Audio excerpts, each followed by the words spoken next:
benar-benar down.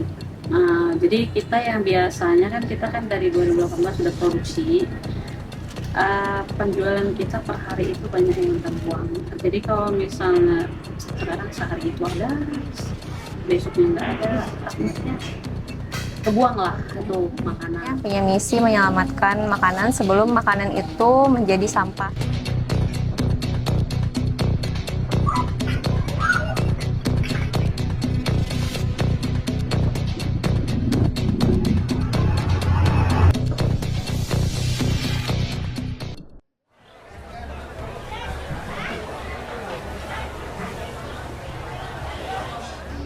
Every day, Indonesia produces more than 20 million tons of food waste. Behind this number, hidden irony on the one hand. Many families have difficulty getting food, while on the other hand, food is waste. Traditional markets and the food industry are the biggest contributors. Wilted vegetables, slightly bruised fruits, or leftover food all end up in the dump without being utilized. Meanwhile, millions of people in Indonesia are struggling with hunger. Imagine if this waste were managed wisely. How many lives could be saved? Nama saya Bonita, umur saya 35 tahun. Saya pekerjaannya pengusaha buat kue. 2020 itu kan benar-benar down. Jadi kita yang biasanya kan kita kan dari 2018 sudah produksi, penjualan kita per hari itu banyak yang terbuang. Jadi kalau misalnya sekarang sehari itu ada, besoknya nggak ada, akhirnya kebuang lah itu makanan. Biasanya kita yang udah produksi kemarin, jadi jam 3 sore pun misalnya nggak habis sampai jam 10 malam, mereka order pagi, mereka udah tahu kalau ini produksi yang kemarin. Ini yang contoh stok yang kemarin. Masih layak. Dia tahan 4 hari. Kalau dulu banyak yang makanan yang nggak termakan, itu kan sebenarnya yang nggak laku kan kita nggak balik sama sekali. Modal pun nggak akan balik itu. Setidaknya bisa mutar keuangan gitu. Untuk gaji karyawan, bayar sewa, gitu. Setidaknya bisa mutar. Fortunately, change had already begun. Some communities and companies are starting to turn food waste into renewable product by reutilization, so this solution not only reduce waste, but also creates new value from what is waste.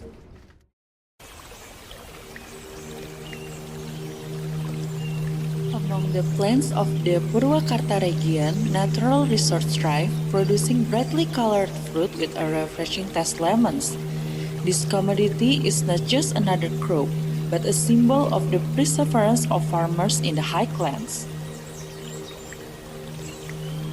Busuk gak bisa dijual waktu itu karena mau panen 1 ton. Oke. Sedang kita panennya kan seminggu 500, jadi lebih dari seminggu, jadi ada yang busuk.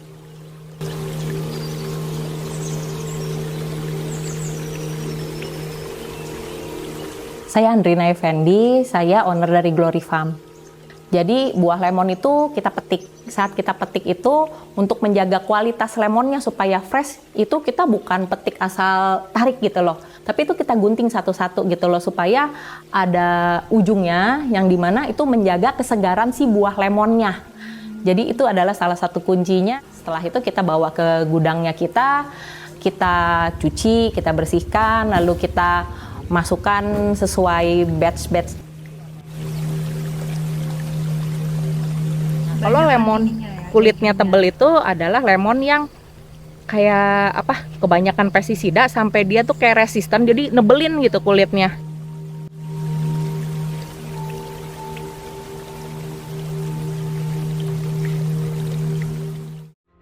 Indonesia is the second most hungry country in Southeast Asia, with 17.6% by 2023.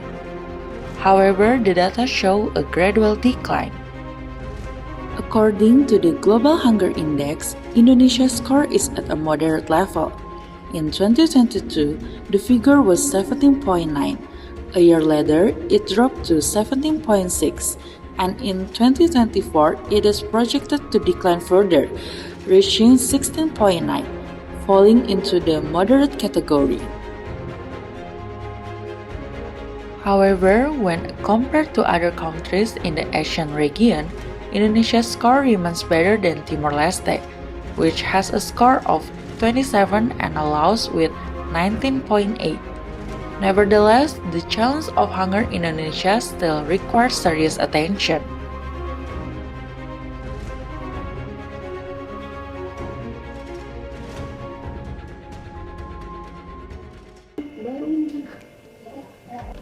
Every process is meticulously done from cutting, packing to freezing, delivering high-quality fresh fruit to prevent food waste. Ini besoknya harus dibuang. Ini banyak yang busuk.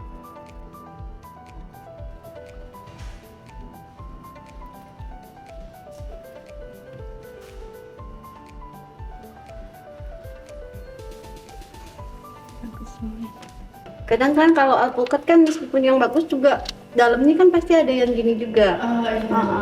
Kalau buah naga pasti bagus semua. Ini dari Kalau alpukat kayak gini kita nggak tahu dalamnya kan. Biasanya kan kita alpukat di luarnya bagus, di dalamnya kan kadang kita nggak tahu. Kalau kayak buah naga yang lain pasti pada bagus-bagus, kita milihnya yang bagus.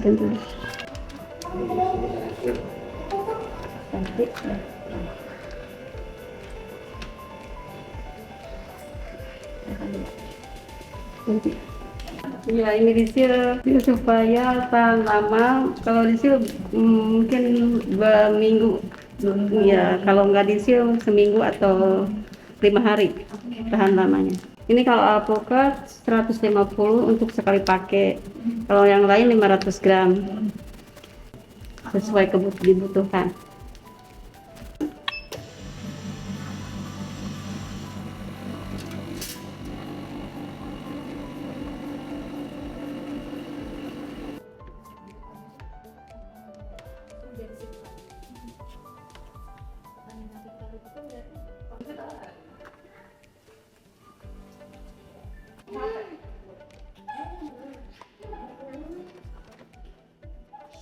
Ini biasanya filter supaya Alat ya. kalau anak segar.